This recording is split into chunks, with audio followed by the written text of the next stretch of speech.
G'day Star Wars fans, welcome to Red Leader 1.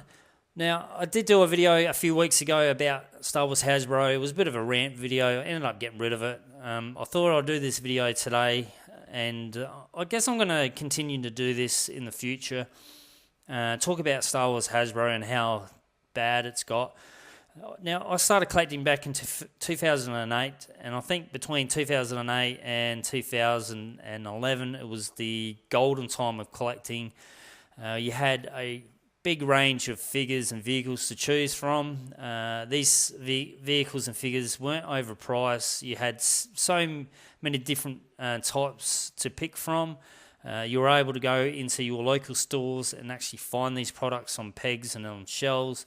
It was the best time of collecting. And then in 2012, we heard that Disney purchased Star Wars, and that we're going to get new movies in the future. And everyone was so excited to know that we're going to get new movies, meaning new toys, new vehicles, new characters. It was a really exciting time to be a Star Wars collector. And then leading up to the movies and up to Force Friday, the excitement built. We're going to be able to go into stores soon and buy all these new awesome Star Wars products. And then Force Friday came along, and what a disappointment that was. Not only that you couldn't find any of the products in stores, they gave us a line of figures and vehicles that were probably one of the worst I've ever purchased in my life. Now, don't get me wrong, the 6-inch line are a fantastic line, but the 3.75 scale figures and the vehicles were shocking. Absolutely shocking. They went back to the 5 points of articulation. Now, I know some people out there love the 5 points of articulation, but when you've just given your fans and collectors super articulated figures, you can't just go back to 5 points. You gave us some of the most boring characters out. Your Star Wars vehicle lines were absolutely shocking. The quality of the vehicles were absolutely... I could not believe how crappy they were. Poe Dameron's X-Wing was like one of the worst vehicles I've ever purchased in my life. The flimsy wings, the bent cannons, the cockpit where you couldn't even put Poe Dameron in there properly was shocking. I was expecting to get this huge, awesome, new type of X-Wing, and what I got was this small, badly painted, poor quality made vehicle. The First Order TIE Fighter was shocking. It had bent wings. Man, I was not expecting that. And it continued on with the rest of the movies. The Rogue One, they added the Nerf to the U-Wing. The Last Jedi, oh my, shocking. They should have continued on what they were doing prior to the release of the movies. Give us 5 points of articulation figures. Give us awesome vehicles, which we know Hasbro can do.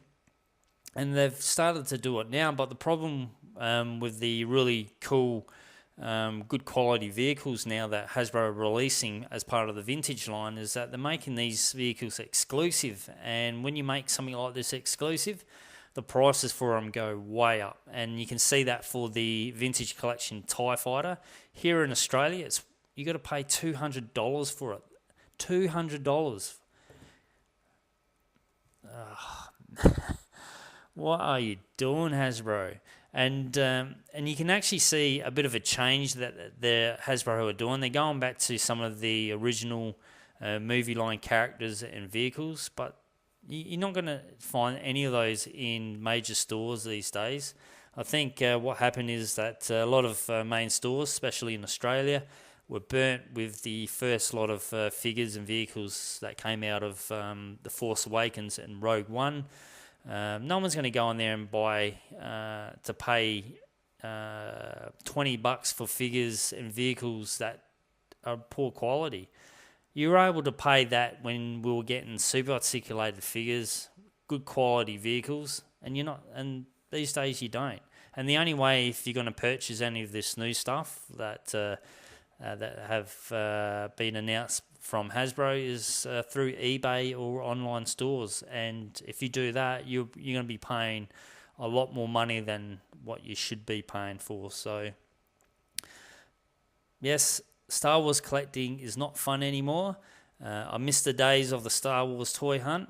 I'm hoping that this will get fixed in the future, but I'm not holding my breath.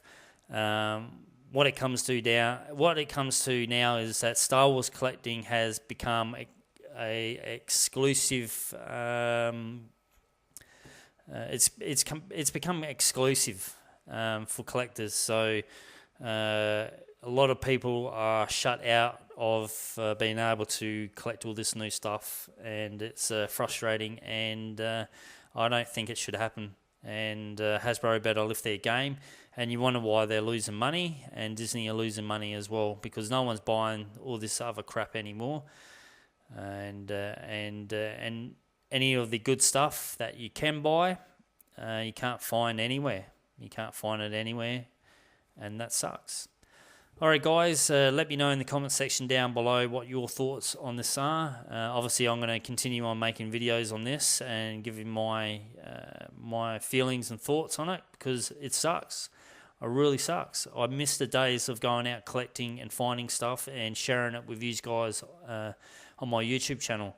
That's why I changed my original channel from Red Leader 1 to Primal Waters, because it just wasn't fun anymore. So, but I'll continue doing what I'm doing on this channel.